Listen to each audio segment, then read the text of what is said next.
자, 이제 하나님의 말씀 함께 나누도록 하겠습니다. 네. 우리 하나님 말씀, 우리 이번 주에 주시는, 우리에게 주시는, 나에게 주시는 하나님 말씀 우리가 본문 한번 읽어보도록 하겠습니다. 11장 46절부터 요한복음 읽겠습니다.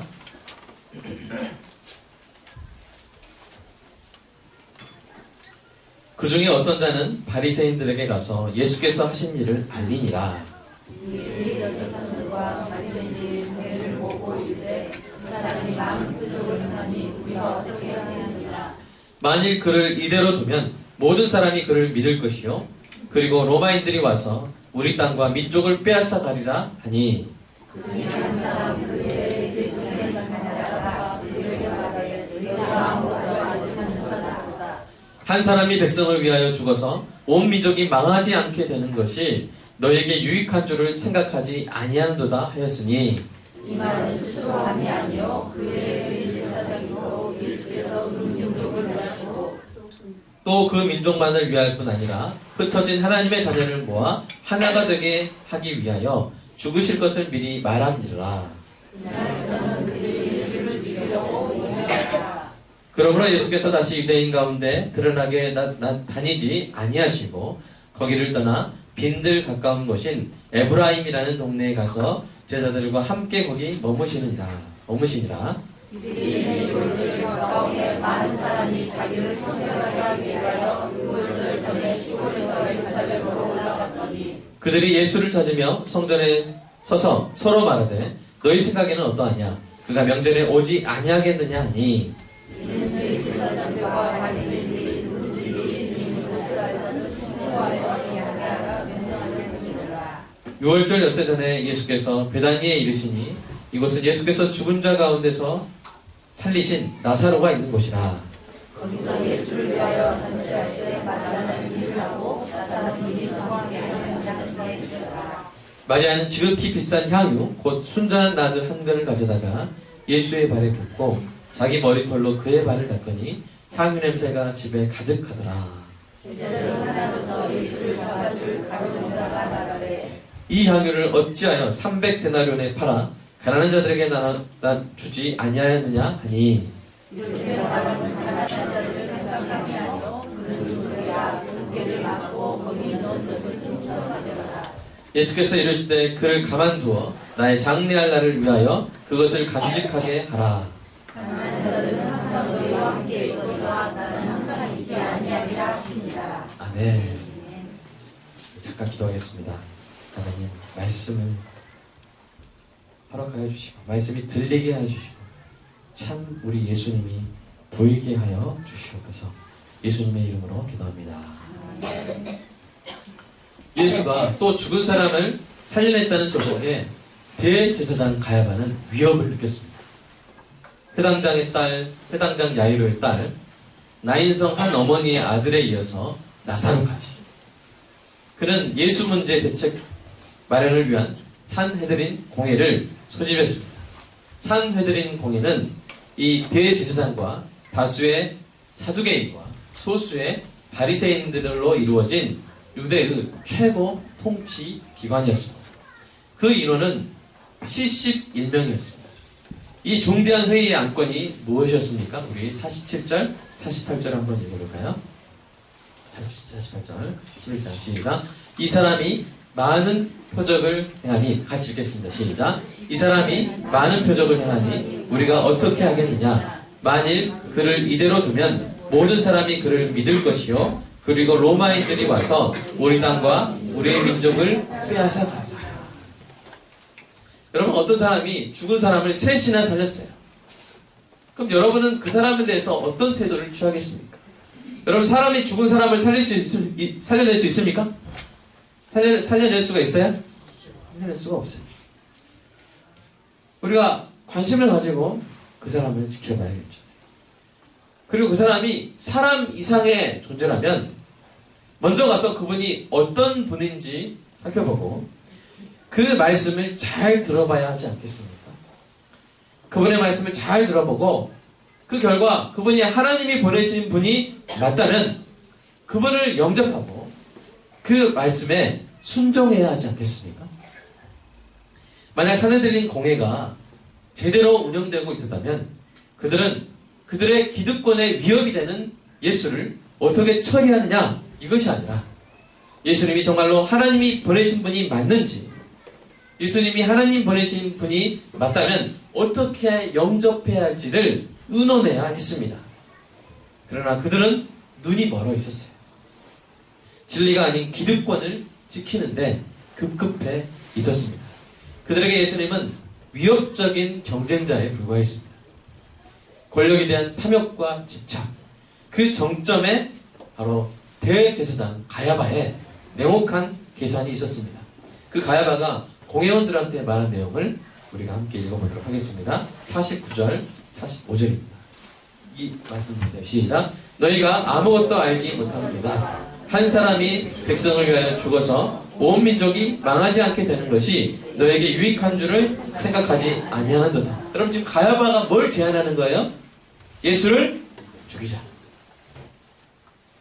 예수를 정치적 희생양으로 삼아 전국을 안정시킴으로써 로마 제국의 개입을 막고 자신들의 기득권을 지키자는 냉혹한 정치적 노력입니다. 놀라운 것은 그가 그렇게 말하면서도 자기도 모르게 예수님의 죽음의 의미를 이해했다는 것이죠. 이거를 떠달라는 말씀이 아니라 그 방향을 이렇게 선정적으로 해주시는 말씀이었습니다. 놀라운 것은 그가 그렇게 말하면서도 자신도 모르게 예수님의 죽음의 의미를 이해하겠다는 것입니다. 우리 51절, 52절을 함께 읽어보겠습니다. 51절, 52절 시작. 이 말을 스스로 함이 아니요 그 해의 대제사장이므로 예수께서 그 민족을 위하시고 또 그 민족만 위할 뿐 아니라 흩어진 하나님의 자녀를 모아 하나가 되게 하기 위하여 죽으실 것을 미리 말함이라. 여러분 가야바는요 예수님을 죽이자, 예수님을 희생양으로 삼자 라는 취지로 말했지만 결과적으로 놀라운 진리를 예언한 거예요. 뭡니까? 예수님의 죽음이 하나님의 백성들을 위한 죽음이라는 사실을 자기도 모르게 말을 한 것입니다. 참으로 예수님의 십자가의 죽음은 저와 여러분을 포함한 하나님의 자녀들을 위한 대속의 죽음이신 줄로 믿습니다. 결국 이 가야바의 눈에 비친 예수님은 뭡니까? 자신의 기득권을 지키기 위해서 죽여야 되는 그런 정치적 희생양에 불과함을 우리가 알 수가 있습니다. 자, 그러면 가야바의 눈에는 예수님이 이렇게 보였어요? 자, 제자들의 눈에는 어떻게 보였을까요? 여러분, 제자들이 예수님을 어떻게 바라봤을까요? 마가복음 10장에는 이 제자들이 어떤 마음으로 예수님을 따르고 있는지를 명확히 보여주는 장면이 기록되어 있습니다. 예수님이 십자가에 못 박혀 죽으러 가시면서 말씀하셨어요. 우리 그 말씀 한번 읽어볼까요? 시작. 예루살렘으로 올라가는 길에 예수께서 그들 앞에 서서 가시는데 그들이 놀라고 다른 자들은 두려워하더라. 이에 다시 12 제자를 내리시고 자기가 당한 일을 말씀하여 이르시되 보라 우리가 예루살렘에 올라가노니 인자가 대제사장들과 서기관들에게 넘겨지매 그들이 죽이기로 결의하고 이방인들에게 넘겨주겠고 그들은 능욕하며 침뱉으며 채찍질하고 죽일 것이나 3일 만에 살아나리라 하시니라. 아멘. 여러분 지금 예수님이 지금 예루살렘으로 가실 때 그 예루살렘에 기다리고 있는 일이 무엇인지를 명백하게 말씀하셨어요. 명백하게. 대제사장과 서기관들이 예수님을 체포하고 사형을 선고하고 로마 총독 빌라도에게 넘겨줄 것과 로마군이 예수님을 모욕하고 침을 뱉고 채찍질하고 결국 죽일 것을 말씀하셨습니다. 그리고 3일 만에 다시 살아날 것도 말씀하셨어요. 여러분 제자들이 이 말을 잘 알아들었을까요? 지금 예루살렘에 올라가시는데 지금 오늘 보면은 올라가신 날 올라가셔서 이제 제자들과 잔치하는 시간이고 예루살렘 바로 직전 베단이죠? 베단에서 올라가시는 길에서 예수님이 말씀하시는데 여러분 제자들이요 이 중요한 말을 못 알아듣습니다. 여러분들 이제 설교 듣다 보면, 저도 이제 설교하고 하다 보면, 예, 어떤 분들은 이게 못 알아듣는 분들이 있어요. 제가 한 말의 의미를 못 알아듣어요. 말을 해도 못 알아듣고 딴소리 할 때가 있어요. 예, 우리 교회 이야기 아닙니다. 자, 여러분, 제자들이 지금 그러고 있는 거예요. 예수님이 열심히 말씀하시는데 못 알아들어요. 예수님이 예루살렘 올라가시면서 내가 십자가의 죽음과 부활을 겪을 것이다 라고 3번이나 말씀하셔요. 그런데 제자들이 못 알아들어요. 못 알아들어요. 여러분, 예수님이 처음 이 말씀하셨을 때 어떤 반응을 했냐면요, 마가복음 말씀 한번 읽어볼까요? 8장 말씀 시작. 인자가 많은 고난을 받고 장로들과 대제사장들과 서기관들에게 버림바 되어 죽임을 당하고 사흘 만에 살아날 것을 비로소 그들에게 가르치시되 드러내놓고 이 말씀을 하시니 베드로가 예수를 붙들고 항변했어. 항변했단 말은 따졌다는 거예요. 그게 뭔 소리입니까? 선생님, 말도 안 되는 소리입니다. 그러니까 예수님이 이제 그 후에 사탄아 물러가라 말씀하셨잖아요. 예수님이 말씀하셨어요. 내가 어떤 일을 당하러 가는지 아느냐, 이런 일을 내가 당하러 예루살렘에 간단다. 그러니까 베드로가 예수님의 글쎄 멱살을 잡았을지 모르겠지만 항변을 했어요. 자, 하다가 잘 못 알아들으니까 예수님이 또 말씀하십니다. 자, 마가복음 9장 말씀 읽을까요? 시작. 이는 제자들을 가르치시며 또 인자가 사람들의 손에 넘겨져 죽임을 당하고 죽은 지 3일 만에 살아나리는 것을 말씀하셨기 때문이더라. 그러나 제자들은 이 말씀을 깨닫지 못하고 묻기도 두려워하더라. 자, 빨간 줄 깨달아요? 못 깨달아요? 깨닫지 못해요. 그 다음에 잘 모르면 물어봐야 되죠? 네? 물어봐야 되죠? 근데 묻지도 않아요. 두려워서, 듣기 싫어서. 내용이 너무 충격적이었어요. 예수님의 말씀이 그냥 다 허공에 다 사라지는 느낌입니다. 예수님이 하시는 말씀이 제자들의 귀에 들어가질 않아요. 듣기 싫은 말씀. 네, 설마 아니겠지. 난 안 들은 걸로 할 거야. 이렇게 제자들이 막 그러고. 제자들은 예수님이 하시는 말씀이 듣기 싫어서 예수님의 말씀을 확인해 볼 생각하잖아요. 진짜 그 말씀이에요? 진짜 죽으시는 거예요? 그럼 우리가 어떻게 되는 거예요? 이렇게 확인해 보지도 않습니다. 왜 그랬을까요? 그 이유가 우리 방금 전에 읽은 예수님의 3번째 순환고지 바로 다음에 나옵니다. 우리 예수님이 이 3번째로 자신의 십자가 죽음에 대해서 말씀하신 다음에 예수님의 이 제자인 야고보와 요한이 예수님께 딱 나와서 어떤 부탁을 해요. 자, 그 부탁이 무슨 부탁인지 한번 살펴보겠습니다. 자, 한번 읽어볼까요? 시작. 세베대의 아들 야고보와 요한이 주께 나와 여짜오되 선생님이 무엇이든지 우리가 구하는 바를 우리에게 하여 주시기를 원하옵나이다. 이르시되 너희에게 무엇을 하여 주기를 원하느냐. 여짜오되 주의 영광 중에서 우리를 하나는 주의 우편에 하나는 좌편에 앉게 하여 주옵소서. 뭐예요? 바로 인사천당. 여러분, 이 제자들은 예수님이 예루살렘 가면 죽는다고 생각했던 거예요? 왕이 된다고 생각했던 거예요? 왕이 될 거라 생각합니다. 그러니까 제자들은 막 서로 다퉜어요. 누가 크냐? 다퉜고요. 이 마지막 예수님이 3번째로 말씀하시는데도 제자들은 뭐하러 오냐면, 여러분 무슨 말인지 알아들었으면 뭘 물어봐야 돼요? 저희도 어떻게 하면 그 예수님 죽으실 때 참 용기를 잃지 않고 우리가 함께 고난을 당할 수 있을까요? 뭐 이런 질문해야 되지 않겠습니까? 근데 이 야고보 요한이, 여러분 베드로, 야고보, 요한, 이 아주 그냥 베드로 수제자, 그 다음에 야고보, 요한, 아주 중요한 사람들이죠? 그렇죠? 예수님이 어디 가실 때마다 따라갔다. 중요한 사람들. 근데 이 사람들이 뭘 이렇게 예수님께 청탁을 해요?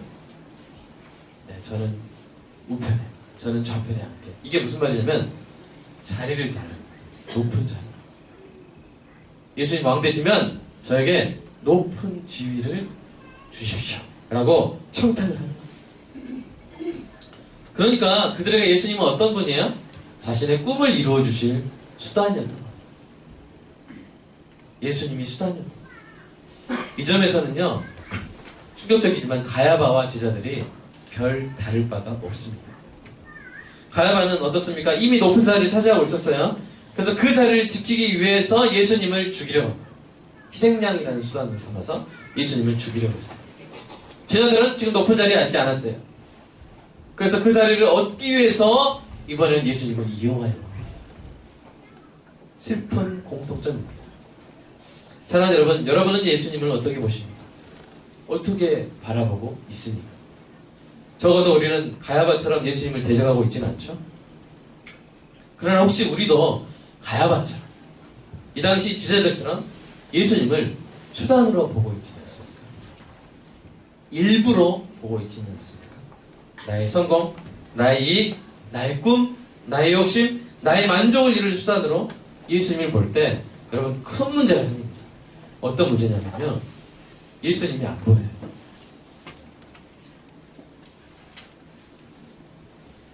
여러분 가룟유다가 그렇게 예수님과 함께 있었지만 가룟유다는 계속 뭘 보고 있었어요? 돈을 보고 있어요. 예수님이 그건 보여요, 안 보여요? 안 보여요. 여러분, 예수님을 수단으로 본다거나 우리 삶의 일부로 보면요, 아무리 봐도 예수님이 보이지 않습니다. 우리 중 누구보다 여러분 가야바는요, 예수님을 똑똑히 바라보고 관찰할 수 있는 특권을 가졌어요. 당시대. 그는 또 대제사장이었어요. 그는 이 땅에서 임명된 임시적인 대제사장으로서 영원한 대제사장이신 예수님을 누구보다 더 잘 알아볼 수 있는 지식과 경험을 갖춘 사람이었어요. 그는 예수님에 대해 들려오는 모든 소식을 다 접할 수 있었고, 자주 성전에서 가르치시던 예수님의 말씀을 육성으로 들을 수 있었어요. 그럼에도 불구하고 그에게 예수님이 보이지 않아요. 그냥 정치적 희생양만 보인다. 여러분, 제자들은 더 큰 특권을 받았습니다. 제자들은 가장 가까이에서 예수님을 보고 듣고 만졌어요. 그러나 오늘 본문에 이르기까지 제자들은 예수님이 도대체 어떤 일을 하러 오신 분인지 알지를 못해요. 스승이 죽음을 앞두고 있는데 제자들이 높은 지위에 대한 욕망으로 서로 다투고 있었던 것입니다. 아무도 예수님을 제대로 보지 못했어요. 아무도 예수님의 마음을 알지 못했어요. 아무도 지금 예수님께, 정말 지금 예수님께 해드려야 될 것이 무엇인지를 깨닫지 못했어요. 여러분, 모든 사람이 그랬다면 오늘 본문은 참 절망과 슬픔으로 끝나는 장면이었을 것입니다. 그러나 한 사람이 있었어요. 예수님을 똑바로 바라보고 있던 한 사람. 예수님이 어떤 일을 앞두고 계신지 깨닫고 이해하고 있었던 한 사람. 그 예수님께 지금 무엇을 해드려야 할지 깨달았던 단 한 사람. 누구였습니까? 바로 마리아였습니다. 오직 마리아만이 예수님을 똑바로 바라보고 있었습니다. 마리아에게 예수님은 어떤 자신의 꿈을 이루기 위한 수단이 아니었어요. 마리아에게 예수님은 삶의 목적이요 전부였습니다. 그래서 예수님이 하시는 말씀이 똑똑히 들렸어요. 예수님이 가시는 그 길이 명확히 보였습니다. 그 길은 너무나도 고통스러운 길이었습니다. 죽음의 길이었습니다. 그 길을 걸어가실 예수님의 발이 너무나도 안쓰러워 보였습니다. 제가 이 마리아의 심정을 충분히 표현하지 못하겠어요. 여러분, 성경에서 예수님의 발과 가장 가까운 사람 하면 아마 마리아였습니다. 한 번은 이 예수님께서 마리아의 집을 신방하신 적이 있는데요. 마리아의 언니가 누굽니까? 마르다. 이 마르다가 이 예수님을 대접할 음식을 장만하느라 바빴어요. 아마도 이 마리아도 알았을 거예요. 내가 지금 이 언니 도우러 가야 된다. 언니 도우러 가야 된다. 알았을 거예요. 그런데 마리아가 어떤 자리를 차지하고 있었고요. 그 자리를 빼앗기기 싫었어요. 그래서 조금만 더 있다가 계속 있다가 보니까 시간이 많이 지났고, 그래서 마르다가 화를 낸 것이죠. 여러분, 그 자리가 어떤 자리였습니까? 말씀 한번 읽어볼까요? 시작. 그에게 마리아라는 동생이 있어 주의 발치에 앉아 그의 말씀을 들었다. 마리아가 그 자리 빼앗기기 싫어가지고 엉덩이 딱 붙이고 못 일어났던 자리. 어떤 자리예요? 예수님의 발 앞이었어요. 예수님이 이 마리아의 마음을 아셨던 거예요. 귀하게 여기셨어요. 그래서 이 마르다가 뭐라고 했는데 예수님이 이렇게 말씀하셨어요. 야, 빨리 가서 설거지해야지. 이게 아니라 뭐야? 예수님이 이렇게 말씀하셨어요. 한번 읽어볼까요? 시작. 마리아는 이 좋은 편을 택하였습니다. 빼앗기지 아니하리라. 마리아는 예수님의 발치, 예수님의 발 앞을 자신의 자리로 여겼던 것입니다. 한번 딱 그렇게 딱 하면 인상이 딱 바뀌면 다른 지자들도 예수님 발 앞은 마리아 자리에 이렇게 했을 수도 있습니다. 이 마리아는 예수님의 발 앞에서 다른 성경의 그런 이 기록들이 몇 군데 있는데요. 우리 얼마 전에 우리 함께 배웠던 이 11장에도 그런 부분이 있죠. 이 마르다 나올 때는 그 얘기 안 나오는데 마리아 나올 때는 꼭 이 표현이 나오더라고요. 요한복음 11장 39장 한번 읽어볼까요? 시작. 마리아가 예수 계신 곳에 가서 배웠고 그 발 앞에 엎드려 이르되 주께서 여기 계셨더라면 내 오라버니가 죽지 않을 발. 마리아 하면 예수님의 발. 자, 마리아 어디 있어요? 예수님 발. 마리아 안 보이면 야 마리아 어디 있을까? 야 예수님 발 앞에 가봐. 마리아 딱 있는 거예요. 마리아는 항상 예수님 발 앞에서 뭐였겠습니까? 예수님을 바라봤습니다. 사랑하는 여러분 어디에서 예수님 바라보고 있습니까? 가야바처럼 팔짱을 다 교만의 자리에서 예수님 바라보고 있습니까? 아니면 제자들처럼 이렇게 적당한 거리를 두고 야망의 자리에서 예수님을 바라보고 있습니까? 아니면 마리아처럼 예수님의 발 앞에서 사랑과 갈망의 눈으로 예수님을 바라보고 있습니까? 여러분 예수님의 발 앞은요 놀라운 자리예요. 놀라운 자리. 지상에서 가장 축복받은 자리. 예수님의 발 앞에 어떤 일이 일어났냐면요 한번 6가지만 살펴보겠습니다. 첫 번째로 예수님의 발 앞은요 참회하고 죄사함 받는 자리였어요. 우리 두 말씀 한번 읽어볼까요? 읽어보겠습니다. 시작. 예수의 뒤로 그 발 곁에 서서 울며 눈물로 그 발을 적시고 자기 머리털로 닦고 그 발에 입 맞추고 향유를 피우고 이에 여자에게 이르시되 내 죄사함을 받았느니라. 이게 어디서 일어난 일이에요? 예수님의 발 앞에서. 두 번째로 이 예수님의 발 앞은 간절히 구하는 자리였어요. 우리 말씀 한번 읽어볼까요? 시작. 저기 누가복음 8장. 네, 순서가 제가 고친 것을 못 줬나봐요. 자 2번. 예, 여기 한번 읽어보세요. 시작. 이에 회당장인 야이로가 나 하는 사람이 와서 예수의 발 아래 엎드려 자기 집에 오시기를 간구한 자. 예수님의 발 앞에서 간구하시기를 축복합니다. 세 번째로 예수님의 발 앞은 어떤 자리였어요? 세 번째로 고침을 받는 자리였어요. 우리 한 말씀 한번 읽어볼까요? 시작. 큰 무리가 말씀. 자, 마태복음 15장 말씀입니다. 아까 나왔었습니다. 예. 읽어보겠습니다. 시작.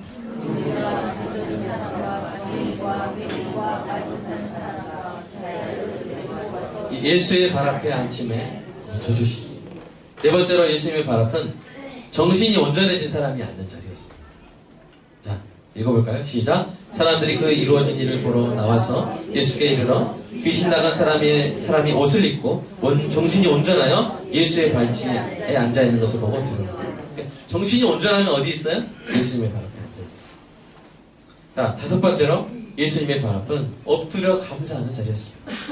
우리 누가복음 말씀 읽어보겠습니다. 시작. 예수의 발 아래 엎드려 감사하니 그는 사마리아 사람. 이게 어떤 장면이냐면요 10명의 무드병자를 예수님이 고쳐주셨어요. 12명이 아니었죠. 10명이었죠. 그죠? 근데 9명은 그냥 가버리고 누구만 돌아왔어요? 사마리아 출신 사람만 돌아와가지고 뭐였어요? 예수의 발 앞에 엎드려 감사했어요. 자, 여섯 번째로 무엇보다 이 예수님의 발 앞은요 어떤 자리예요? 말씀이 들리죠. 여러분 예수님의 발 앞에는 조라도 말씀이 들려요. 우리 하영이도 조라도 다 무의식적으로 말씀이 들어요. 우리 한번 다시 한번 읽어볼까요? 말씀 한번 읽어보겠습니다. 시작. 그들이 길 갈 때 예수께서 한 마을에 들어가시매 마르다라 이름하는 한 여자가 자기 집으로 영접하더라. 그에게 마리아라는 동생이 있어 주의 발치에 앉아 그의 말씀이 듣고.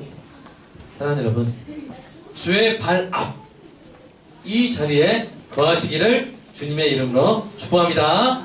주님께 회개하고 간구하고 병고침 받고 정신이 온전해지고 감사하며 예수님의 말씀을 듣는 자리, 예수의 발 앞에 여러분 2018년 온전히 거하는 그런 날, 그런 해 되시기를 주님의 이름으로 축복합니다.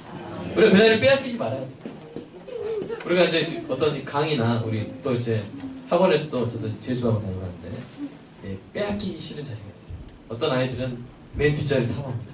이런 아이들은 네, 안타까운 아이들이고, 자, 어떤 아이들은 맨 앞자리를 택해. 이런 아이들은 참 예, 촉망되는 아이들.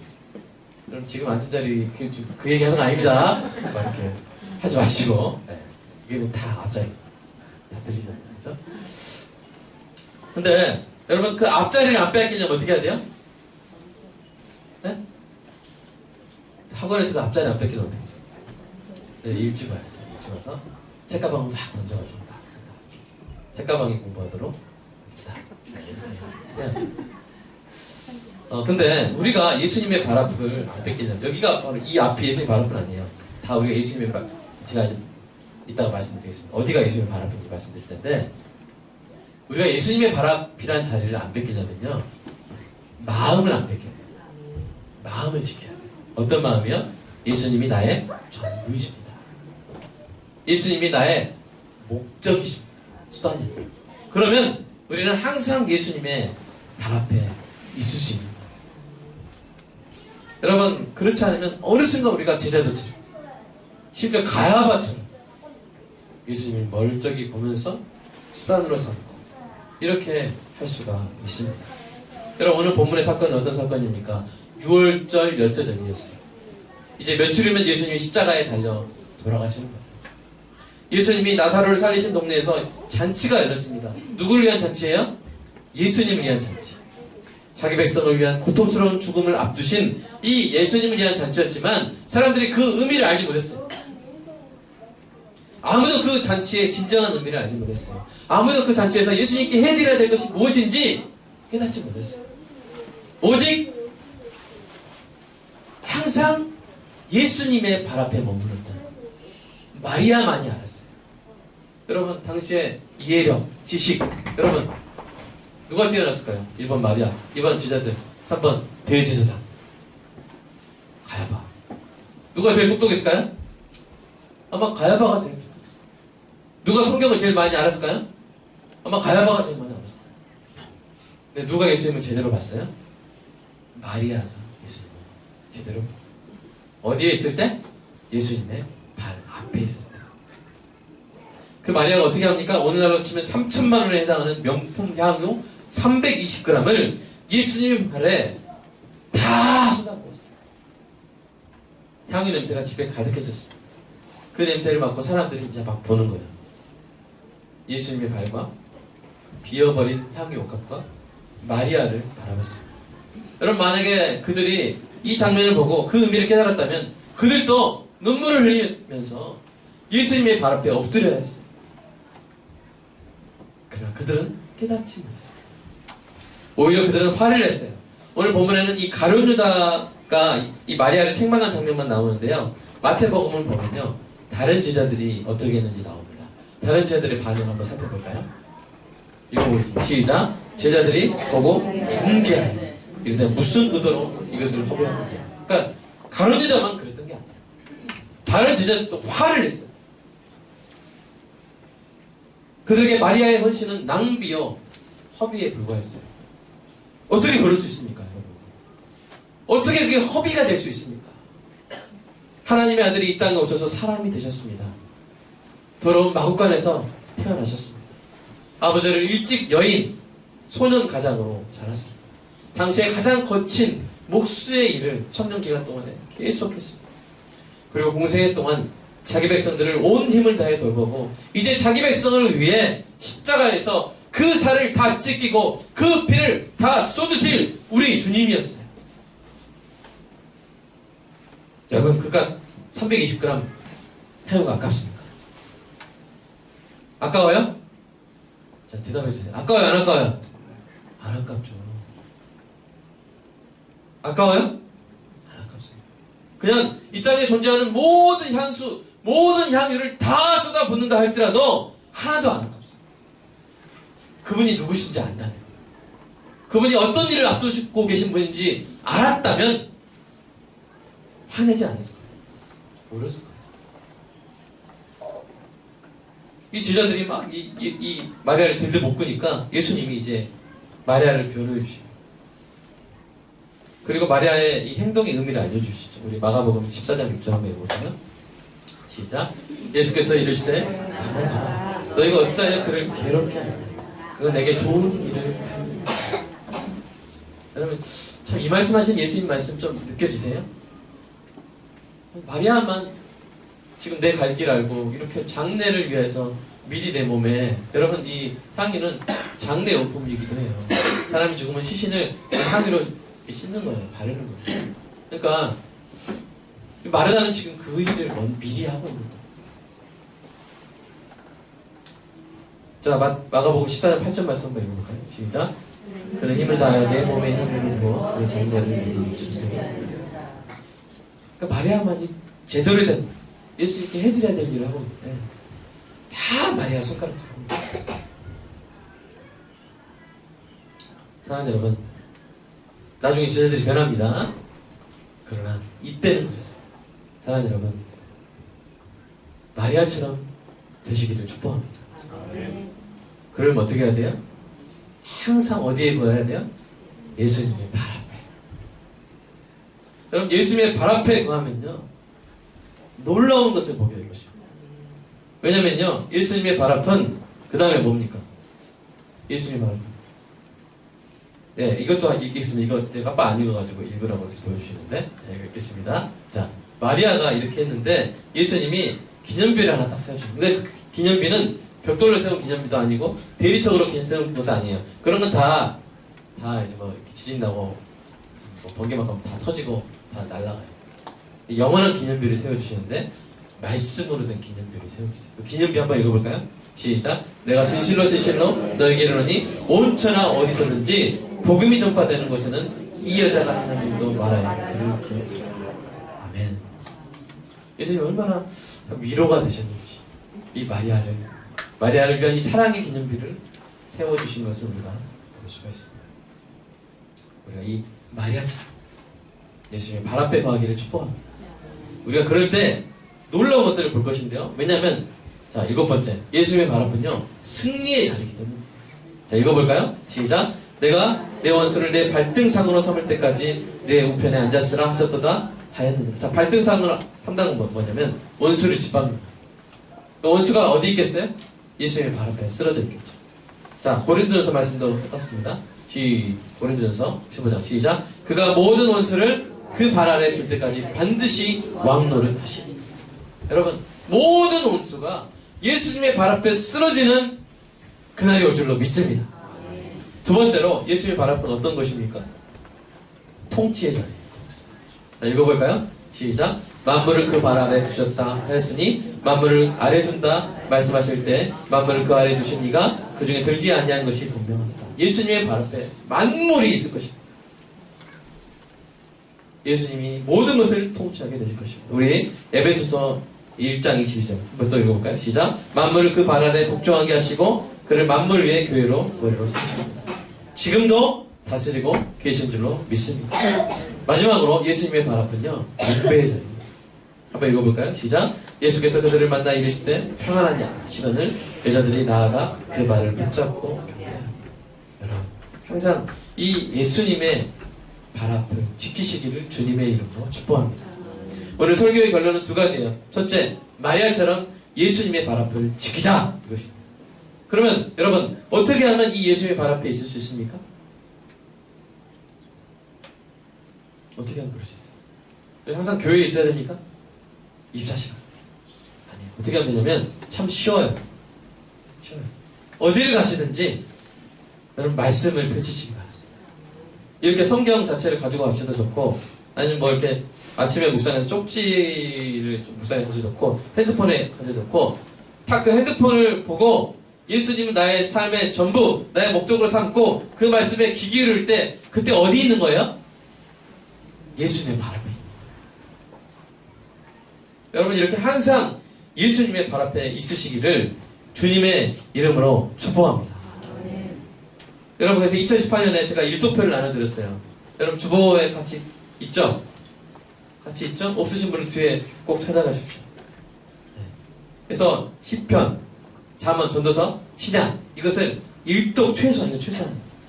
혹시 저한테 저는 이것이 성경 전체 일독인데 제 수준은 그러신 분은 제가 또 따로 드리도록 하겠습니다. 성경 전체 일독. 근데 일단은 우리가 처음이니까 이 신약과 시편, 잠언, 전도서를 일독할 수 있는 일독표를 드렸는데 여기 보시면 이렇게 세 번 접으면 이렇게 딱 들어가요. 그래가지고 읽으신 분은 색칠해주세요. 그러니까 주일날 오시면 제가 점검하겠습니다. 7일까지 며칠해줬네. 말은 그렇지만 혹시 안 할 수도 있지만 어쨌든 여러분이 이렇게 하나님 앞에서 내가 이번 한 주도 예수님의 발 앞에 있었습니다.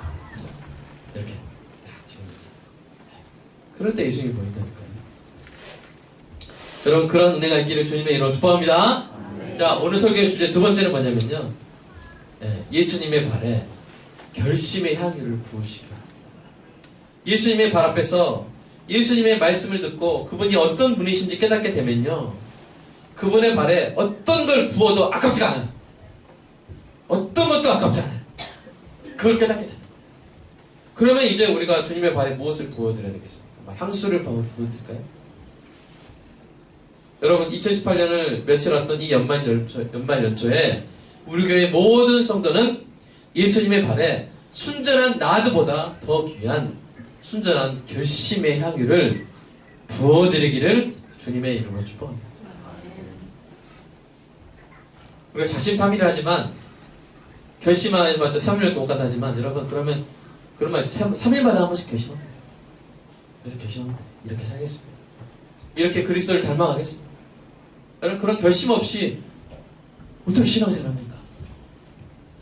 되는 대로 살겠습니다. 여러분 예수를 믿고 구원받은 사람은 그런 생각을 계속 가질 수가 없어요. 그런 생각을 좀 일시적으로 갖다가도 설교를 통해서 예수님 발 앞에 있다 보면 변화되고자 하는 소망입니다. 여러분 조나단 에드워즈 아시죠? 한 번쯤 들어보셨을 거예요. 정말 우리 이 미국의 제1차 대각성운동 가장 중요한 역할을 해요. 조나단 에드워즈 목사님이 그 나이 20살에 자기의 삶을 예수님의 발에 이렇게 부어드렸는데요. 어떻게 부어드렸냐면 결심을 합니다. 결심. 그런 예수님이 전부의 삶을 살겠다고 결심하고 그 향기로운 결심을 예수님의 발에 딱 부어드렸어요. 그 중에 몇 가지 한번 살펴보겠습니다. 이런 20살 때. 네. 한번 읽어볼까요? 시작. 하나님의 영광에 도움이 되는 것이 아니면 영혼에 관계된 것이든지 육체에 관계된 것이든지 또는 적든지 많든지 간에 어떤 것이라도 절대로 하지 말자. 만일 내가 그런 일을 피할 수 있다면 피하자. 여러분 대단한 이게 지키기 쉬워 보여요? 어려워 보여요? 그냥 모든 것을 나는 하나님의 영광을 위해서 이거 하나님 앞에 다 결심합니다. 자, 두 번째 한번 읽어볼까요? 시작. 만일 내가 교만이나 허영이나 그런 것들을 만족시키기 위해서 어떤 것을 좋아하고 있다면 즉시로 그런 것들을 버리자. 아주 날카로운 신앙. 내 삶에 하나님의 영광을 위한 것 아니고 내 교만, 내 허영을 위한 것이 있다면 그거 잘라버리자. 우리 13번 볼까요? 시작. 도움과 사랑을 꼭 받아야 사람이 누구인지를 찾기 위해 이런 결심. 그 19번도 상당히 인상적이었어요. 한번 읽어볼까요? 19번. 시작. 마지막 나팔 소리 듣기 전 최후의 한 시간도 남지 않았을 때 하기가 꺼려지는 것은 괜찮습니다. 내가 지금 뭘 하고 있는데 그게 그때 주님이 오셔도 부끄럽지 않아요. 그런 일만 하자는 거예요. 여러분 정말 대단하죠? 대단한 결심 아닙니까? 정말 에드워즈 목사님이 그렇게 살았느냐? 그건 둘째, 셋째 문제고 일단은 이런 결심을 하고 이 결심을 예수님의 발에 부어드렸다는 거. 일단 결심을 해야 바뀌어요, 사람. 말이 이 키라고 하잖아요. 말이 운전대라고 그러잖아요. 말이 먼저 바뀌어요. 결심의 말을 먼저 던져야 사람이 바뀝니다. 자, 25번 결심문도 한번 읽어볼까요? 시작. 하나님의 사랑 의심하게 만드는 일이 무엇인지 조심스럽고도 지속적으로 찾아내자. 그런 다음 내 모든 힘을 다해 그것과 싸우자. 그게 뭐였는지 모르겠어요. 그 얘기. 근데 우리에게도 이런 것들이 있겠죠. 55번도 한번 읽어볼까요? 55번. 시작. 이미 천국의 행복과 지옥의 고통을 맛본 사람처럼 행동하도록 죄송합니다. 여기 대단한 생각 아니에요? 야, 이미 천국의 지옥에 가봤던 사람처럼 그럼 어떻게 행동하겠어요? 정말 하나님 말씀대로 행동하겠습니까? 이제 좀 몇 가지 생각하고 우리 66번 한번 읽어볼까요? 66번 66번 없나요? 66번 시작. 어느 곳에서나 어느 누구에나 말이나 행동에 있어서 항상 친절한 태도와 분위기를 유지하기 위해서 노력하자. 의무상 다르게 행동해야 하기 때문에 자, 항상 내가 말이나 행동에 친절하게. 저도 이제 결심문을 생각하고 있고 이번 주에 쓸 건데 저도 이제 한 가지 꼭 들어가요. 동네에서 화내지 말자. 이거는 제가 꼭 쓸 거예요. 동네에서 버럭 이렇게 또는 막 이렇게 차로 빵빵 하면서 막 이렇게 뭐죠? 차문 막 유리차 내리고 막 그거 하지 말자. 일방통행하는데 막 저쪽에서 오는데 그럴 때 있죠? 그럴 때도 웬만하면 하이빔 쏘거나 하이빔인가요? 쏘는 거 앞에 그 쏘는 거 있죠? 그거 하지 말자. 이거 하이빔 맞으면 기분이 좋아요, 나빠요? 기분 안 좋죠. 그런 거, 좀 이런 거 그리스도인으로서 그러자. 또 그런 것도 할 겁니다. 그러니까 여러분 이 조나단 에드처럼 아주 고차원적인 것도 우리가 결심하지만 그런 것들 있잖아요. 제가 말씀드린 거. 여기 보면 비방하지 말자 그런 내용도 있었어요. 이런 거 우리가 여러분 3개도 좋아요. 최소 3개. 3개도 좋아요. 여러분 100개 하셔도 좋고. 일단 결심하는 거예요. 아멘? 결심. 일주일에 한 번은 설거지하자. 하루에 한 번은 남편 칭찬하자. 우리가 결심하는 거예요. 여러분 그거 하나님 뭐 이런 걸 쓰냐? 하나님 그러지 않으세요? 중요한 건 뭐예요? 어제와 다른 오늘이 우리가 변해가고자 하는 열망입니다. 어디에서? 예수님의 발 앞에서. 예수님의 발 앞에서 계속 예수님을 닮아가고자 하는 소망이 저와 여러분에게 2018년에 넘쳐나기를 주님의 이름으로 축복합니다. 여러분 제가 목사로서 가장 바라는 게 뭘까요? 우리가 3,000명, 5,000명, 10,000명 그걸까요? 여러분 제가 목사로서 빛골만교 섬기면서 제일 바라는 건요, 저와 여러분이 변하는 거예요. 예수님을 닮아가는 거예요. 성도의 삶이 변화되기를 축복합니다. 그냥 막 부부끼리 맨날 싸우고 막 불행한 삶을 살던 부부가 우리 교회 와가지고 몇 달 지나니까 너무 서로 사랑하게 돼요. 너무 행복하고 이 사람 참 하나님 주신 선물이라고 고백하고 교회 생활이 너무 행복하고 그리고 막 정직하게 살려고 너무 노력하게 되고 삶이 변화되는 거. 여러분 그게 목사의 보람 아니겠습니까? 그렇죠? 여러분 저는 물이 포도주가 되는 은혜가 있기를 간절히 소망합니다. 영적으로 죽은 자가 살아나기를 원합니다. 연약한 성도가 그리스도의 장성한 분량으로 자라나기를 저는 원합니다. 예수님을 이용하던 사람이 예수님을 사랑하게 되기를 간절히 소망합니다. 온 성도가 주의 발 앞에 있기를 사모하는 교회가 되기를 간절히 소망합니다. 교회가 고치가 됐으면 좋겠어요. 고치. 애벌레가 나비로 변화되는 고치가 되었으면 좋겠습니다. 애벌레를 나비로 변화시키지 못해서 살찐 애벌레로 가득 찬 교회가 아니라 좀 힘든 훈련의 과정을 거치더라도 애벌레가 나비로 변화되는 그런 살아있는 교회가 되기를 간절히 소망합니다. 예수님의 발 앞을 지키고 예수님의 발에 결심의 향유를 붓는 귀한 성도들입니다. 주님을 더욱더 닮아가는 복의 복을 더하실 줄 믿습니다. 함께 기도하도록 하겠습니다. 우리 잠깐 기도하도록 하겠습니다. 우리가 2017년 항상 우리가 주의 발 앞에 있어요. 우리는 2017년 한 해 동안 얼마나 예수님을 닮아갔는지 이 시간 한번 돌아보고 닮아가려고 하는 마음조차 놓쳐버렸다면 결심했는데 결심한 대로 되지 않고 결심해도 그대로 되지 않고 이제 그냥 결심도 안 할래요. 그냥 되는 대로 살래요. 혹시 우리에게 이런 마음이 있었다. 여러분, 사탄이 가장 좋아하는 겁니다. 그래도 결심을 해야 됩니다. 결심을 해야 변화가 따른 겁니다. 예수님의 발 앞에서 결심한 변화만 2018년 되게 된다. 이 시간 잠깐 하나님께 간구한 예수의 발 앞에서 간구하는 시간을 드리겠습니다. 하나님 우리의 간구를 들어주시옵소서. 하나님 저의 간구를 들어주시옵소서. 하나님 우리 변화되기를 소망합니다. 하나님 제 모습 주님 아시지요? 하나님 진짜 목사가 되기를 소망합니다. 우리 교회가 진짜 교회로 하나님 성도가 변화되고 목사가 변화되고 우리 모두가 예수 그리스도를 더욱 닮아가는 교회 되기를 간절히 소망합니다. 2017년에 주님이 우리를 변화시키신 것 하나님 정말로 감사합니다. 2018년에도 우리를 변화시켜 주시옵소서. 더욱더 온유하게 되고 더욱더 한평을 사랑하며 더욱더 아내를 사랑하고 더욱더 남편을 사랑하고 더욱더 자녀들이 부모님께 순종하고 더욱더 예수님을 사랑하고 더욱더 정직해지고 더욱더 이웃들을 더 섬기며 더욱더 하나님의 역사심을 믿고 더욱더 평안해지고 더욱더 착해지는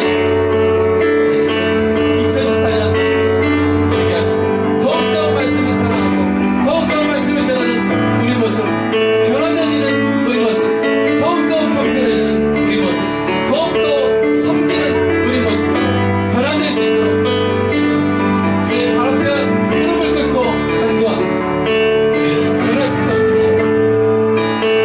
주여 우리를 변화시켜 주여 우리를 마리아처럼 우리 주님을 우리의 삶의 전부로 삼고 우리 주님 우리 삶의 목적으로 삼는 저를 사랑하는 자로 주여 우리를 더욱더 순전한 그리스도의 신부로 더욱더 주님 변화시켜 주시옵소서. 주의 발 앞에 있을 때 우리가 그것을 보게 될 줄로 믿습니다. 2018년 말씀을 사랑하게 하시고 우리 신년 예배 때 우리가 주님께 결심한 내용들 주님께 의를 드리고 주님 또 내년은 이 모습으로 살겠습니다. 결심할 때 주여 성령으로 우리의 결심을 받아주시고 우리가 그렇게 변화될 수 있도록 주님 도와주시옵소서. 우리가 주님 만나는 그날 때까지 매일 변해야 될 믿습니다. 주님을 닮지는 소망하는 갈망하는 그 열망이 우리에게 꺼지지 않게 해주시고 더욱더 겸손한 마음으로 겸손히 예수의 발 앞에 무릎 꿇고 주의 말씀을 듣고 더욱더 주를 닮을 수 있도록 주를 닮아가는 그 모습으로 향기로운 삼아 예수의 발에 부어드릴 수 있도록 우리 모두를 하나님 붙들어 주시옵소서. 사랑하는 예수 주님, 우리의 변화된 모습, 그 변화된 모습을 꿈꾸며 결심한 결심문으로 우리 주 예수 그리스도의 발에 부어드리기를 소망합니다. 하나님, 우리의 결심을 받으시고 우리가 성령의 역사하시고 그렇게 더욱더 예수 그리스도를 닮아가도록 우리를 붙들어 주시옵소서. 우리 주 예수 그리스도 이름으로 기도드립니다.